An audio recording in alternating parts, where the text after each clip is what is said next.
Oh, good. You're pretty happy. I talk to these guys all the time. I want to meet new people. Nice to meet you. Nice to meet you. We're a little anxious to hear. And then work. Yeah, it's going to be fun to share stories and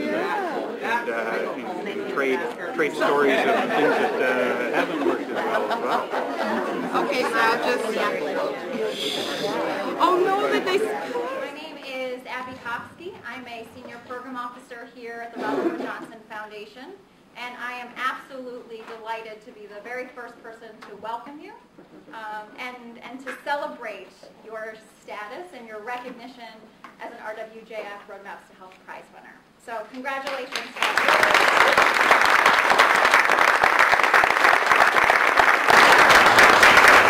I am really excited.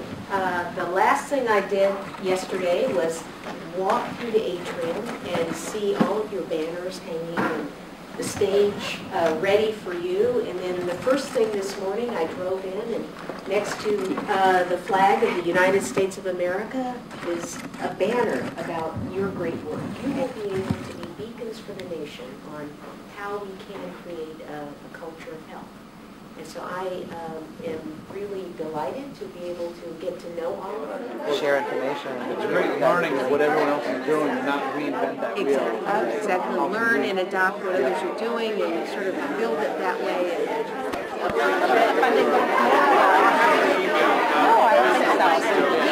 Lauren Smith, because of the BP, I mean, there's the common touch point from BPH, so it's a combination of the governor's office, but also BPH, which is in flux. You know, so that everybody's working together. That's right. Don't be shy and start getting the national certificate.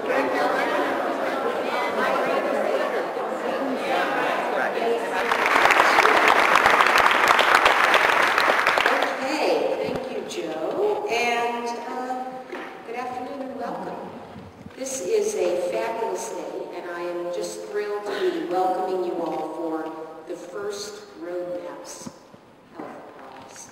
Looking out here and seeing the chairs filled with people who are truly changing America is even more awesome than I could imagine. So I want folks that really made this all come together, had to really work hard to come up with just the right set of people. And it is a real honor because you reflect so well on the journey that we're all trying to take to have a culture of health here in America.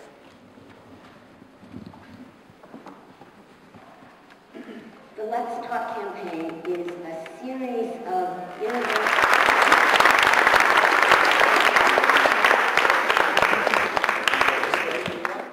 congratulations to all of you who are following the sun. Congratulations.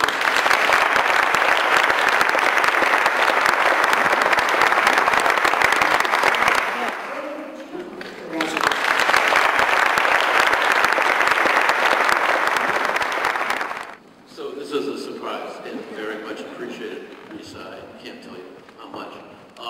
So very briefly, a couple of things come to mind. One thing, Lisa knows everything, but one thing she probably doesn't know is that the first grant I ever got when I was a second-year pediatric resident in the South Bronx was in the first year that the foundation was opened in 1971. And I've been getting supported and having colleagueship with this foundation that whole 41 years. So that's been a great trip, and I thank you and all your predecessors.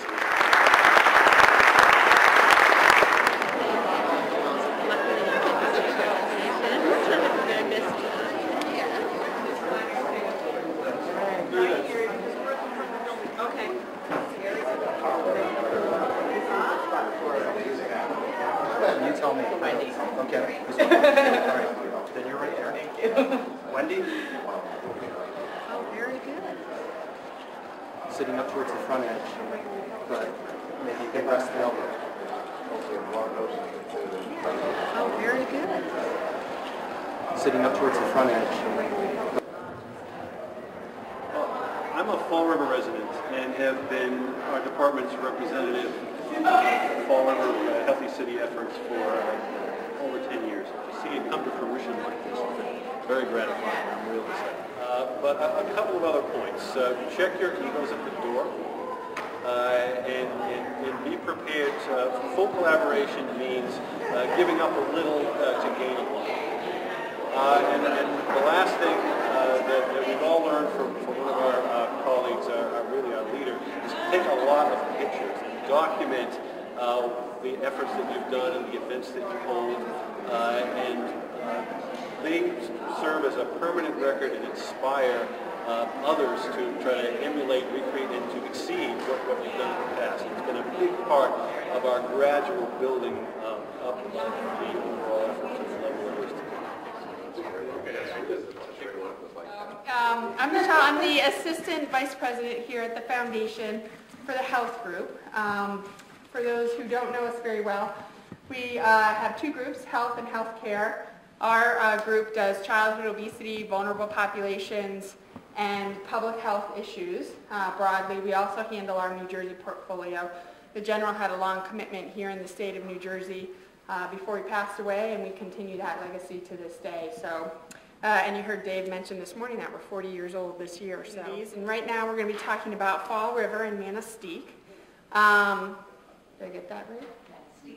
I said it correctly? Okay. Fall River is a old mill town in southeastern Massachusetts. One of the visuals that we like to share with folks, that's the Braga Bridge over the Ton River, and those are 5 World War II battleships, the largest collection of now unused naval hardware in the country, if not in the world, and it resides on the Fall River waterfront. We are the 10th largest city in Massachusetts, but it's half woods and water. The founding fathers of our city planned very well in that regard. And there's a very large reservation that includes 2 full bodies of 2 reservoirs that provide us with really an infinite supply of water to meet our needs. I mentioned it's an old mill town. As you go through the city, you can't help but notice the large granite edifices that used to house textile operations, clothing manufacturing operations, and now are a hodgepodge of elderly housing and creative arts activities and a lot of empty space. But in time, we'll fill more of that. When I moved to Fall River 35 years ago, it was an all-white town, but it has become increasingly more diverse. At the local high school, there are 32 different spoken languages, and 34% of the students report that they do not speak English in their home. We have health challenges typical of low-income communities. Some of the demographics are median household income is barely half of the state average. We have a large percentage of our population who live below the poverty line. Our unemployment rate averages about twice the state average. Smoking rate is one of the highest in the state at 26%, and our educational attainment, as noted here by the high school completion rate among adults, is also substantially below par. We have health issues that are also challenging. Again, much higher than the state average in all of those health indicators: heart attacks, chronic heart disease, high cholesterol levels, diabetes, obesity, and we could double or triple that list of additional health indicators that would show that we have a lot of work to do to improve the health of our population. Our group, Partners for a Healthier Community, is 20 years old. It is one of the department I have worked for most of the history of the effort. Sponsors 27 health coalitions around the state. We started ours in 1994 at that time and have grown it incrementally over the 20 years. At the 10-year mark, we formed the Healthy City Fall River Initiative, and that ramped up the level of activity to a higher level. At the time, I was the health director in the city. My boss, the mayor, put his stamp of approval on it, and things took off from there. Partners is responsible for assessment, planning, and all of the activities that you would expect to see of a group that's far more resourced than we are, but we have taken a lead in health planning activities for our city, and we think it's paying off, and the prize that we've received today sort of puts a stamp on that. The principles that we follow, supported by the World Health Organization and other organizations, we define health broadly, and that includes a high level of community participation. And at various times, we've involved hundreds and at times thousands of people in the decision-making and choosing the priorities and setting goals for the organization. Healthcare services offered from a prevention point of view. A safe environment, a strong emphasis on public safety issues, and a built environment that promotes healthy living. Affordable housing, employment, and educational opportunities. So we're going beyond, again, just attacking issues from a medical perspective, or from a deficit model that goes with the medical model. Accessible recreational resources have been a major priority, working in the parks, etc. Workplace, wellness issues, and accessible transportation. And my last slide, these are some of our key partners. We have a very small group, as Dave was saying when we accepted our award. We could have filled the stage. Some of the other participants represent the local police department, one of our key partners who we work closely with all the time, the school system, hospitals. Fall River has a fairly small city and has 2 community hospitals, a good asset that we have. And while they will compete with each other in their regular activities, when they're at the table with us, all of that goes away. And they're just another partner working collaboratively. They'll go to each other's buildings for meetings, and they work very well together when they're convened around our table. City government has been a major partner from the beginning. I mentioned a little bit about that earlier.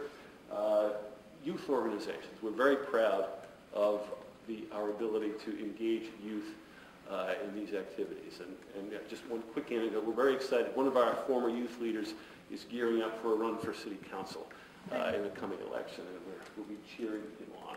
So social justice organizations, very active coalition against poverty in our community that we work closely with. Interfaith organizations is a group based in the southeastern Massachusetts, United Interfaith Action, that organizes faith communities in the community, and they're a key partner with us in, for example, a community health workers project. And the usual suspects, the health and human service agencies. We're definitely the largest organization of them in the greater Fall River area. So we have a few more slides, and my colleague Julie Kelly is going to... An example of how this works, the tobacco program in Fall River actually is a regional program, but and is responsible working with the police to make sure that tobacco is not sold to minors in the stores, retailers around the city. But more recently, they are working with schools, with educators, with parent-teacher organizations, with the students themselves, to talk about, to get out there with all the synthetic drugs and drug paraphernalia that is rampant in our community. And they're really providing education that has not been heard of, that's not available anywhere else. And then the youth gets involved with that, as well as, contracting not to be involved with those drugs. A few of our key accomplishments, the Health First Family Care Center, you saw the slide, Fall River Fitness Challenge, empowering youth, and environmental change. And we don't take responsibility for Health First, but I think it's symbolic of what has to happen in communities such as Fall River, where low income, low education, high immigrant population, there's low self-esteem, there is low self-confidence. We need to work on a sense of dignity among the population and build the sense of a community that is welcoming and engaging for them. And so here we see the opening of Health First, which is a model to bring dignity to the population, the low-income neighborhood and low-income population that it serves, combining resources so that it's a one-stop shop for pharmacy, for rehabilitation services provided by the hospital, work with children, particularly dental services, all in one beautiful edifice where the architects actually took the history of the city built on the river, named after the Quequechan River, and combined that to create a beautiful, welcoming resource. Fall River Fitness Challenge is amazing. This is its 6th year. When it was started by partners, by a coalition of community, private and public groups, there was, an expectation maybe 100 or 200 people would show up. Over 1,000 people signed up, which shows the need for public, accessible, low cost or free resources that get people to understand, and in our population, sometimes exercise is not a word that they understand. But getting out and walking, this is a population that came from walkers over in the Azores, walking everywhere. So it's in their blood to be physically active. They just have to remember that, and they need resources to make it happen. And this is, we've got 1,000 people again signed up right now. There are challenges every week. There's no spandex allowed almost. This is a fitness challenge for the people and by the people. Youth voice and engagement. Again, this is probably one of the most important activities and accomplishments in that where sustainability, where are we going to go when some of us are no longer working in the field, and so we must develop our youth and give them a voice in our community. So here they are signing the Youth Bill of Rights. And this was a big step forward for youth in the community to delve out what they wanted in their Bill of Rights. And here they are acting upon it, that the city must protect their health. They have the right to believe that they have the right to hold the city responsible to protect their health. And so they went before the city council looking for an ordinance to ban the sale of cigarettes at pharmacies. How could a health care provider be selling a death sentence? And they got those people to stop, take notice, and pass that ordinance. And that's been working amazingly effectively in Fall River. And environmental and systems change, we're brainstorming every way we can think to get people physically active. A staircase gallery in our 6th-story city hall, striping bike lanes, striping crosswalks, getting people to feel safer as they become more physically active. Cooking, the basics of cooking. I mean, we started early assessing our community and feeling, well, there are really no food deserts, but why aren't people cooking? And feeling there might have been a gap in their education as they were growing up, as women started to work out of the household, and so provided really basic educational series on cooking, healthy meals, low, inexpensive meals, collaboration with the school department, the culinary arts, and the UMass Extension Healthy Nutrition Program, and the Fall River Educational Television.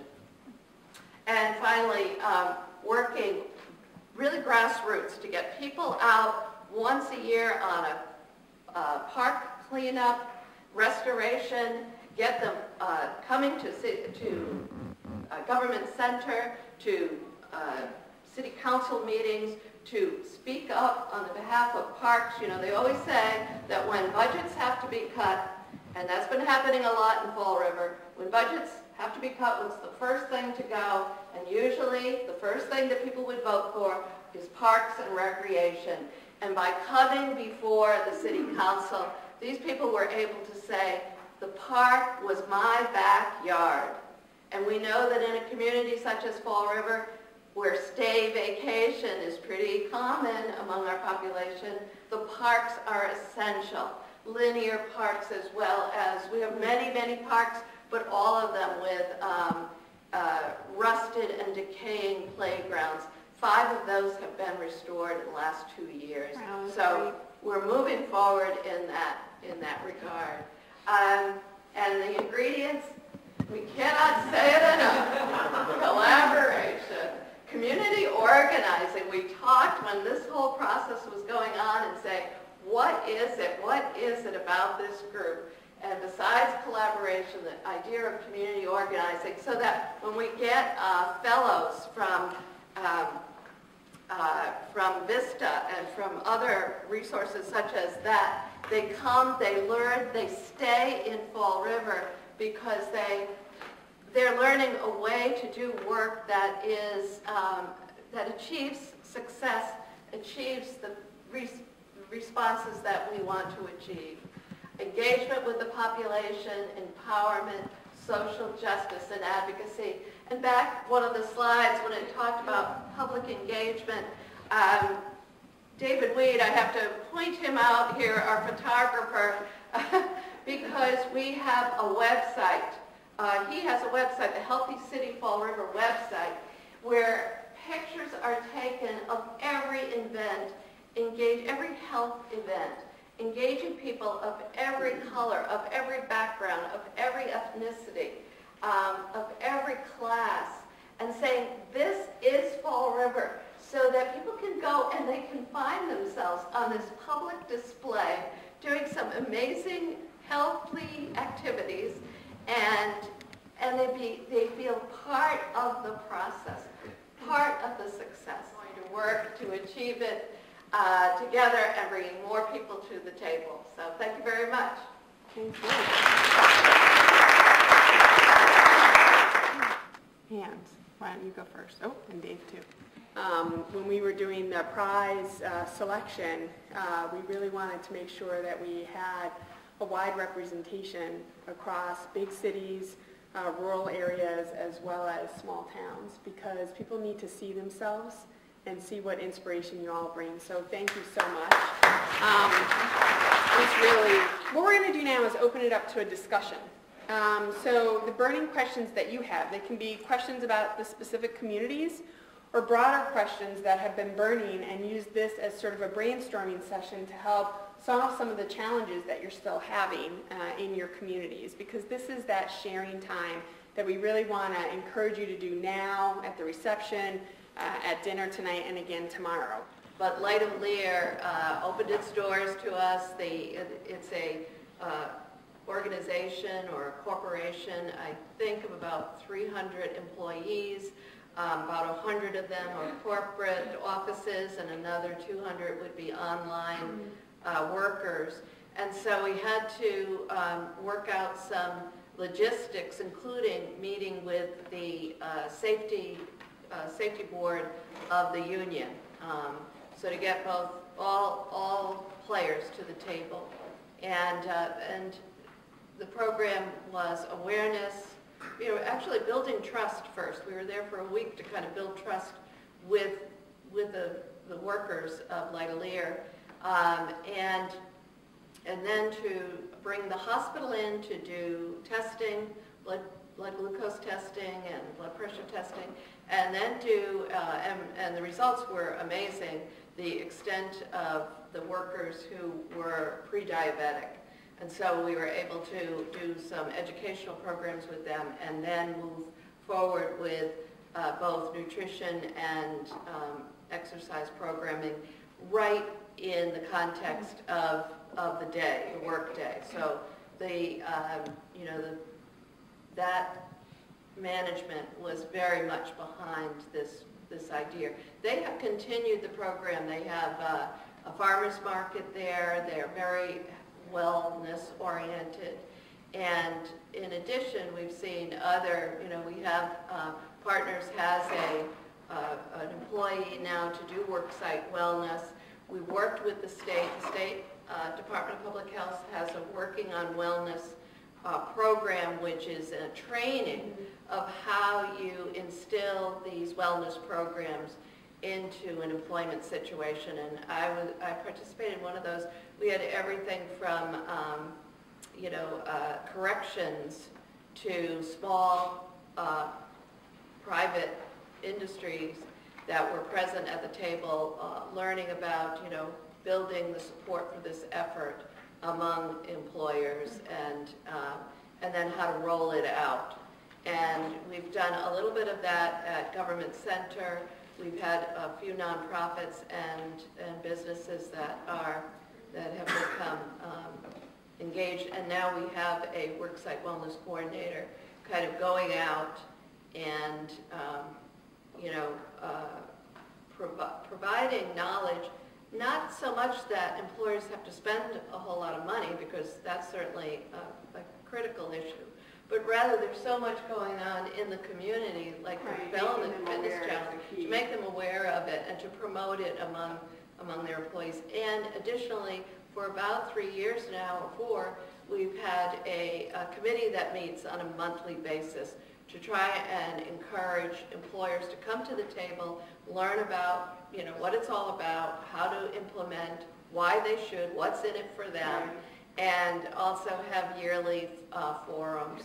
And so from MSC, I'm curious, because it sounds like from your farmers market, your employers are already starting to, your businesses are starting to see some returns in terms of their generation. So what's the trick there? And how do you sort of bridge that to other places? MSC is a little bit different now with their businesses. Being that I'm the executive director, I already have a good relationship with our businesses. And with me, when we have something like the hospital will put on a health fair once a year. All the businesses get involved. Zumba, Christie, early childhood development, the tribe, everybody just gets together. Anything health related, educational, everybody gets into the elementary school and they have a big health fair. The entire community gets involved. They cooperate, and I mean that's an important point to get out. It's like we're all in this together. We're united. And Santa Cruz County is. Do you have like a report card for the community places that have healthy choices in the community? Oh, it's we get a sheet and we have criteria, and we have working points. We set up different criteria. For example, the business has to have, I guess, a healthier food alternative.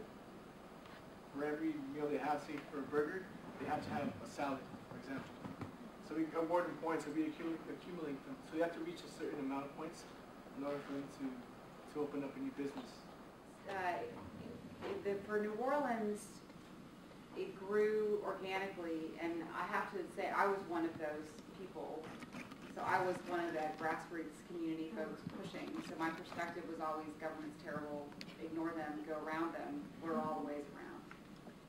We have all these people knocking at our door that want inside, and we have a strategy. We have a blueprint. We know where we're going. It wasn't quite that dramatic, but it was a shift for the whole community. I'm lucky. Our mayor is a big tent guy, and he is open about comments and conversation.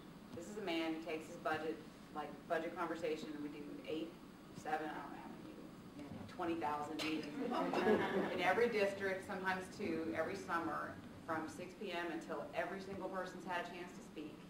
And we all stay, and thousands of people come in and tell him he's an idiot, or that they love him, or that this is wrong, or we should fund this. And they never mention public health, of course. And we take it all in and listen to it, and thematically you begin to hear, it's an iterative, qualitative process. You begin to hear the same things over and over again. We factor that into how we prioritize funding and move forward. I've learned from that process, having never been in government.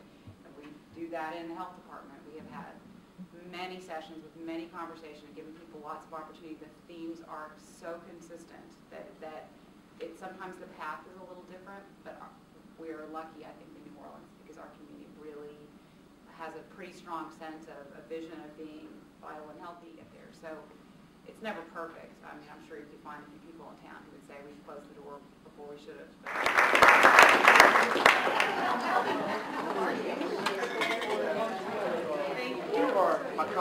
Abby Kofsky, I'm a senior program officer here at the Robert Wood Johnson Foundation, and we are delighted to introduce our presenters from Fall River to get us started this afternoon. Top place on the bill, right? The last of the afternoon. So we're going to do our best to keep you engaged so you won't fall asleep. How many of you ever heard of Fall River before? Okay, how many of you ever heard of Lizzie Borden? Funny the things you get known for. Really, well, George Stephanopoulos was from Fall River. Emerald Lagasse, and Lizzie. So it's sort of like the talk, the bam, and the chop. alleged chop, I have to say alleged chop. Okay, Fall River. Fall River is located about 50 miles south of Boston. The Raga Bridge, which is a dramatic entrance from the west to the city, and that's the Battleship Massachusetts, affectionately known as ironically or oddly enough, 50% of it is actually covered by either water or trees, which you don't usually think of in terms of a city. It is an old mill town, so you'll see a lot of old concrete mills. When the textile industry was at its height, so was Fall River. Now, not so much. 20 years ago, there were 19,000 people involved in manufacturing. Now, there are only about 4,000, so things have changed, and with it brings challenges. There are 2 spoken languages in our community, lots and lots of different languages. And as far as English spoken in the home, a very high percentage of families do not speak English within the home. So that in a lot of cases, we are counting on the children serving as change agents so that our messages are delivered in a lot of instances through the children in school. As you can see, we have incredible health challenges. The median income in Massachusetts is about $65,000. We're almost half of that. More than twice the amounts of people live in poverty. We have a lot of people that have not completed high school. That impacts on our ability to communicate with people. Our unemployment rate is almost double for the state of Massachusetts, and our smoking rates are quite high as well. And when we get to more health challenges, you can look at the numbers and you can see heart attack, chronic heart disease, cholesterol, diabetes, obesity. We top the charts across the board. From what we've been hearing too, at least in the other groups that I've been to, a lot of these are common concerns and common challenges.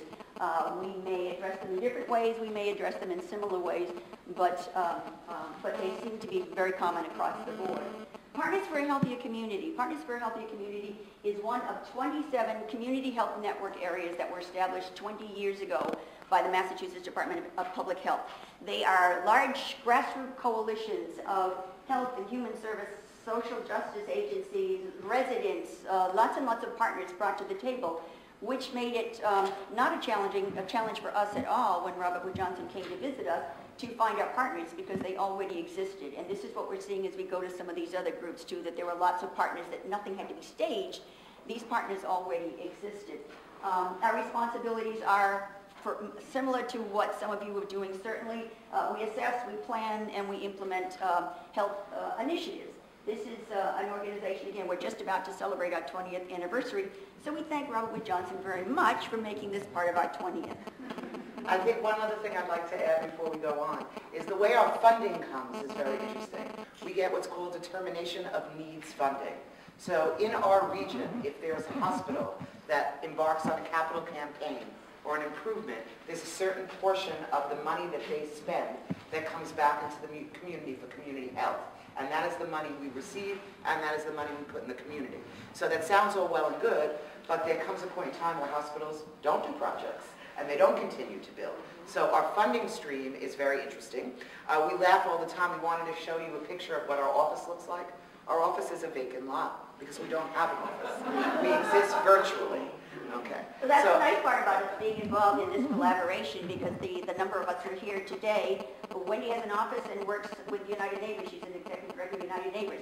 I work for Partners, and I work as the Fall River School Wellness Coordinator, but I do not work for the school department. However, because they so believe in what we do, my office is in one of the schools. They have given me a cell phone that is paid for by the school department. My email address is the formula address for everyone who is within the school department. Dr. David Weed, who's doing the filming right now, is situated at Government Center, City Hall. And so we're in lots and lots of different places, which makes it that much easier to make those kinds of connections. So again, it was that slide we were going to put up. Here's our office, empty lot. So when we began to look at health and well-being, we decided that using the World Health Organization definition of health really fit the kind of work that we wanted to do. Not only did we want community participation and preventive health care, but we wanted to talk about violence. We wanted to talk about affordable housing. We wanted to talk about accessibility, recreation. We wanted to talk about employment, education opportunities, safe and healthy website. So we don't necessarily do every single one of these things, but we have plans eventually to get to every one of these categories. So like most of you, we have great key partnerships, and we bring people to the table from a variety of different organizations.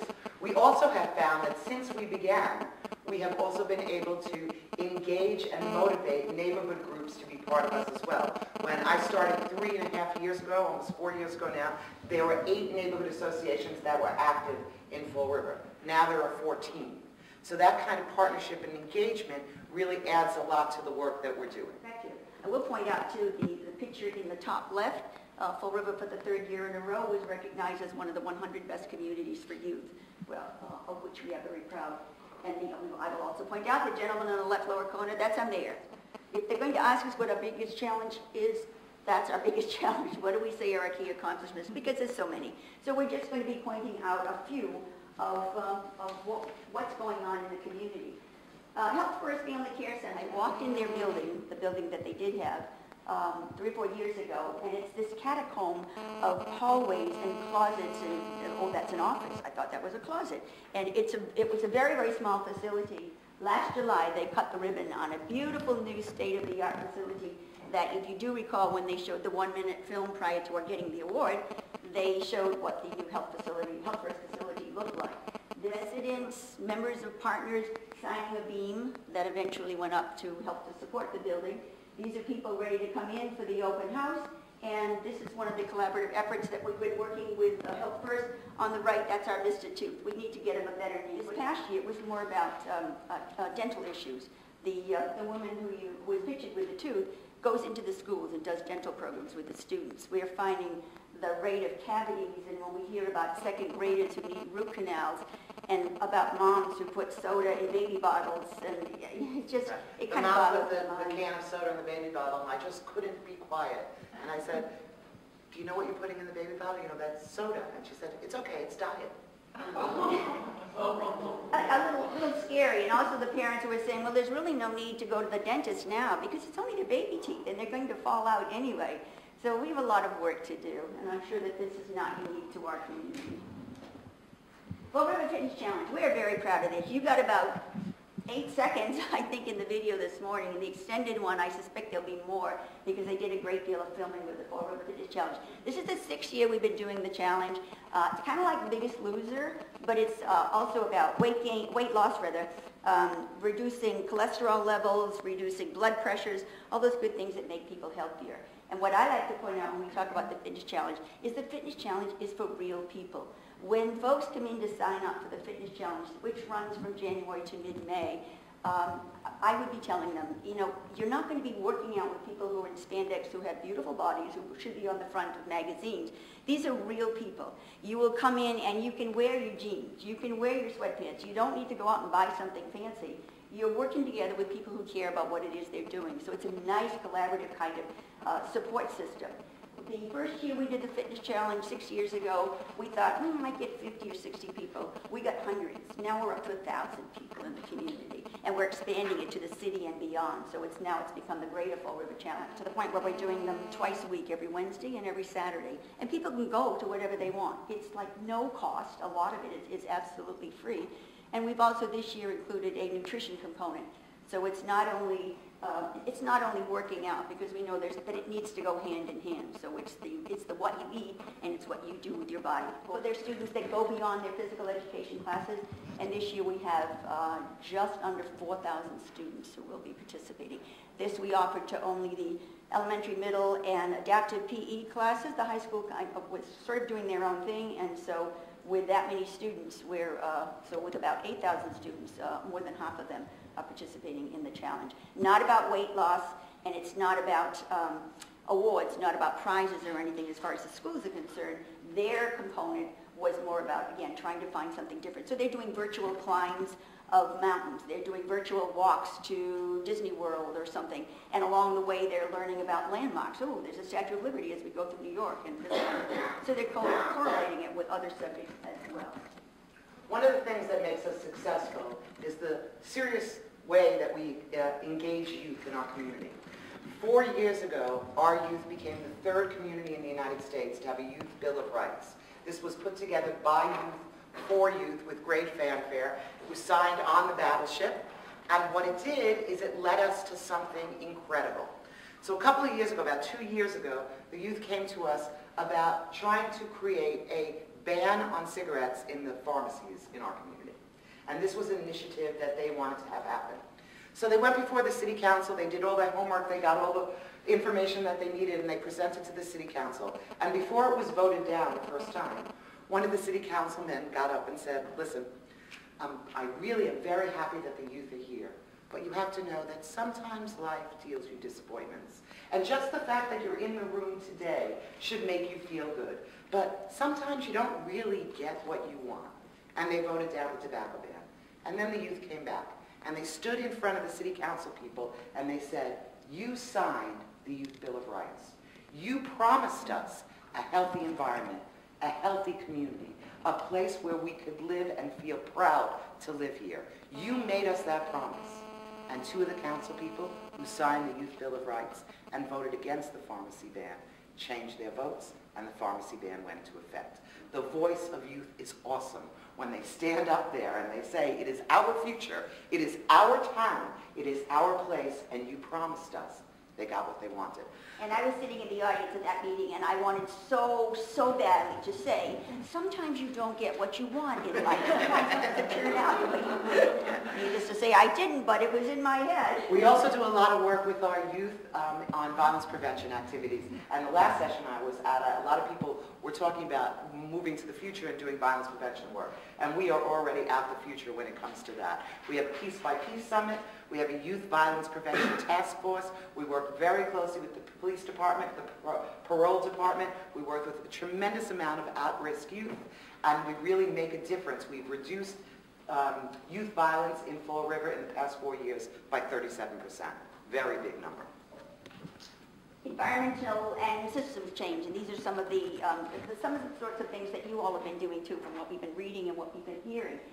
4 years ago, Fall River was awarded one of 10 grants given by a combination of the Department of Public Health and a number of insurance agencies to reduce childhood obesity, all about fitness, health, and so forth. 10 grants were given out. 8 of them were planning grants for communities who were not quite on the cusp of being ready to implement any kind of systems changes. Only 2 cities in the whole Commonwealth were awarded implementation grants, and one of those was Fall River. Julianne Kelly, who was one of our comrades here during these couple of days, is the coordinator of Mass in Motion, and that was the grant that was given. And these are just some of the things, some of the many things that she's done. Work with the parks. That people had asked us when we had put the slideshow together, what is that in the lower corner? That's a striping machine. It's putting stripes on streets. A walking program with children.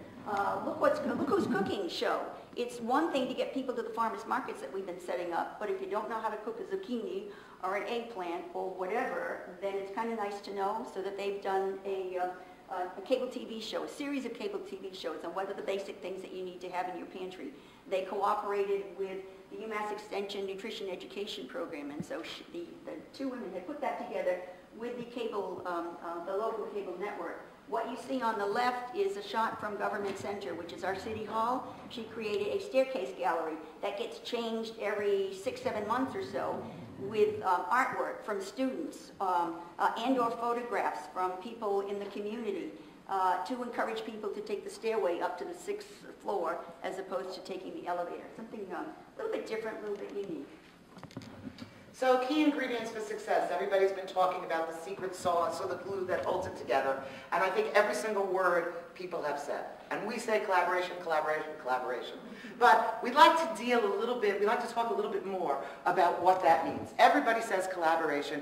Everybody says bring key stakeholders to the table. Everybody says develop relationships. Everybody says makes partnerships.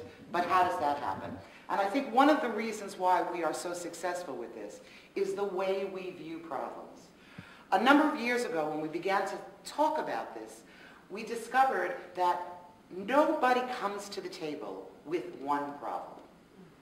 Everybody comes with a plethora of problems. If I have a family that's in poverty, you better believe that there's nutrition problems, there's access to health care problems, there might be violence problems, there might be literacy problems. So if I only look at one piece of the problem, then I'm not really helping the family the way I can. But if I walk to the table with the understanding that people have more than one problem, and my agency can't solve it by myself, that I need to find the experts that are going to work on the violence piece, that are going to work on the nutrition piece, that are going to work on the poverty piece, and bring them to the table together, even if we're talking to that family about access to health care, then that's how we view collaboration. And that's how we engage our partners. Because it isn't just signing an MOU and saying you're with me on the grant and writing a letter of support. We all do that. I have a whole file of MOUs with letter of support that never go anywhere else other than I get a nice letter back from the agency saying, thanks, you got the money. But then after that, there's nothing that goes on. But if I actively engage you and say, the work that you do comes to my table for my family in the same way, that's when we began to make these deep collaborations. When we now look at something, we'll say to one another, who's missing? Oh, we're the violence people. Oh, we're the nutrition people. Let's have everybody at the table. Even if you think the problem might not necessarily be focused on these little other pieces to it. But by coming to the table together, we bring a wealth of information. We have that group think going on. We have a tremendous amount of creative energy. And sometimes what comes from the person at the table who is really, just tangentially connected to the problem is what brings us to the solution for the family, or the pathway to solution for the family. So although we all say collaboration, we really mean it. We really mean that we are going to engage everyone at the table in the same way. We also mean that we check our ego at the door. So very often, my agency will get a grant, but we will not be the primary people that go out in the PR. Because if we want to involve your agency, we have to give you the opportunities to get the kudos, to make the case for your board so that you can spend the time and the energy and the money to work on it, and to let the community know that we are all part of the same thing together. We are very lucky because of the structure of partners is that it is made up of volunteers from all different agencies. So there is not one agency that owns the work we do. We own it together collectively. But that interchange and that interconnectedness between various agencies at the table, social justice, health and human resources, the police department, the school, interfaith, neighborhood groups, that's what gives us the ability to accomplish the stuff we're doing in Fall River. A lot of good work, a lot of good people, not a lot of money, and no offer. That's where we're going. Very good. We have millions of ideas. We have more ideas than we could ever finance in our life. But we also know that each thing we do brings us one step closer. When we started doing Piece by Piece Summit for at-risk youth to talk about violence prevention, it led us to the Youth Violence Prevention Task Force, which is leading us to finding jobs for at-risk youth, which is leading us to initiative for GEDs for at-risk youth, and we go onward and onward and onward. And when you have this world view, this global view of looking at problems, you get so much more accomplished. So we did, this is called a Wordle, if you've never seen one before. It's really cool. You can go online and you can figure out how to put your words in. It makes a beautiful design. But we thought about the things that we're looking forward to. And we were very happy that some of the big words that came up, because the bigger they are, the more you put them in, Prevention, partnership, collaboration. We have lots and lots of things to do, but we have lots of strength and lots of cooperation. Very little bit of money. But now, with the Robert Wood Johnson Foundation giving us this wonderful recognition, everybody loves a winner. So we're very interested to see what other organizations will want to sit at the table with us when it hits the news tomorrow morning, and see if that increases. And we think it is something that we will use as leverage to be able to bring those few little outliers that haven't come into the fold yet. Thank you. I've never seen collaboration like we have in Fall River. And we talk about it all the time. What makes it happen? And I think part of it is that, as Marsha said, we are so mission driven. We have this community view of what could really be. And we really believe in our hearts that that's going to happen. Right. We are so nationally supportive of this work, and locally their members have also been among the leaders in your community. And for us, that's what we really see as the heart and soul of it. So we are pleased and proud of all of you as winners. We're also going to learn from you, and we hope the rest of the nation will.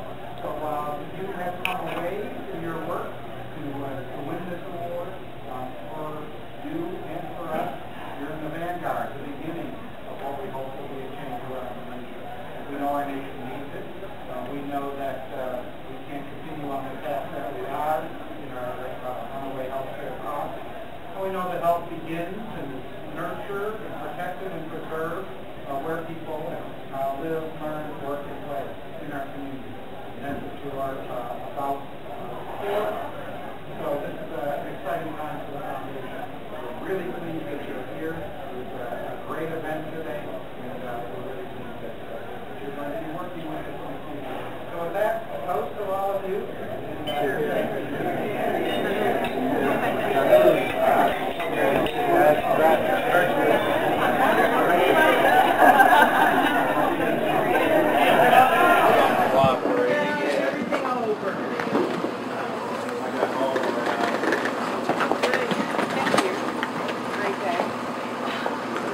Robert Wood Johnson's Foundation from Fall River.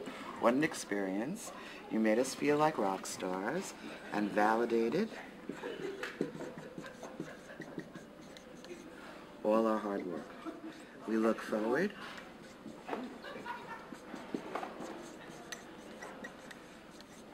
to our continued work together.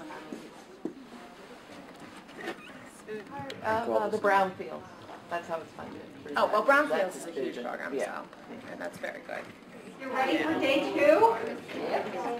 Yeah.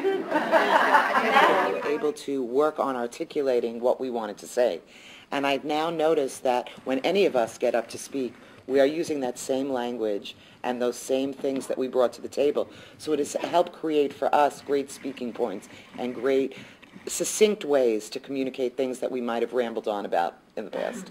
I was interested in Manistee, the way they went from very small response to their farmers market to getting practically it being a festival every week and connecting it to other things going on into the community. And we presented together, so I was able to find out a little bit more about that. But I think there needs to be more opportunity to go to deeper and on individual topics. What would help you as your community move forward and use this opportunity to move forward? And secondly, going to your points about how do we help others in our region and our nation do that. So you've started to touch on that with some recommendations about how we use this event. But moving forward, how can we learn from each other?